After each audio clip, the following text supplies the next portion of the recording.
खुलुमबाय आंनि मुङा कन्जु बर'। दिनैनि गोथार फुंबिलि समावहाय आंनि आंगोनिबो आंगो आइ आफा आबै आबौ आदै मादै आदा आब' आरो लोगोसे फंबाय बिनानावमोनखौ कन्जु बर' इउटुब चेनेलावहाय गोसो गोथारै आं बरायहरनाय जाबाय। आं दिनैहाय दोंसे बर' खन्थाइ शेयार खालामनो सानदों। आंनिनो सुजुनाय दोंसे खन्थाइ आरो बे खन्थाइखौ आंनो आवरायनो आखायाव लादों। नोंथांमोना आंनि खन्थाइ आवरायनायखौ अननानै गावनि बेसेन गोसा समखौ दसेब्लाबो होथ'नानै खोनासंलांगोन आरो आंनो थुलुंगानाय हरगोन। अब्लासो आं सानफ्रोमबो खन्थाइ आवरायलांनो हागोन। आरो आंनि खन्थाइ आवरायनायावहाय दाय दोफोन गोरोन्थि जालाङोब्ला नोंथांमोना निमाहा होनांगोन।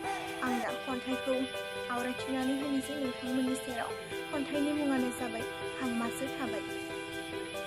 फरायलांदिनि आं खन्थाइखौ आवरायलांदिनि। हांमासो थाबाय बबेनिफ्राय जुरिजेननाय बबेनिफ्राय मोनजेननाय थार गोसोजों मोजां मोनदोंमोन आरो फोथायदोंमोन। सिमां नुदोंमोन आं नोंखौ मोजां मोनना नोंखौ लानानै गोजोन फुरियाव अराय सम मिनि बाला बाला रायजो जानो। नोंखौ मोजां मोनना गोसो होसारदोंमोन गावनि फारसे जेबो साननायानो गैयामोन। सम आरो बोथोरजों लोगोसे आंनि बैसोआबो बारग'लांबाय आरो मोजां मोननायाबो थांफागासिनो। नाथाय दिनै नों आंखौ नेवसिबाय। नेवसिजानानै आंनि खुगायाव जेबो राव गैया।